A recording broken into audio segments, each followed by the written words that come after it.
Hello everyone, আসসালামু আলাইকুম। তো আমি আজকে রান্না করব কাঁচকলা দিয়ে ইলিশ মাছ।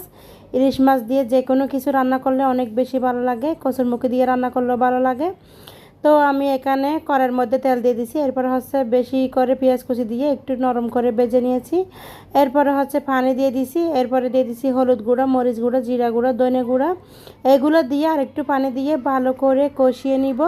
তো এখন কাঁচকলাগুলো দিয়ে দিচ্ছি, কাঁচকলা দিয়ে এখন একটু নেড়ে ছেড়ে দিব। এরপর হচ্ছে দিয়ে দিব ইলিশ মাছ। ইলিশ মাছ আমি এখানে ছোট ছোট সাইজের দুইটা দিছি। তো এখন হচ্ছে রান্নার জন্য পানি দিয়ে দিব অনেকগুলো, একটু জল জল করে রান্না করলে রান্নাটা কিন্তু অনেক বেশি ভালো লাগে। তো এখন আমি স্বাদ মতো লবণও দিয়ে দিছি। রান্নার কালারটা দেখুন অনেক সুন্দর আসছে।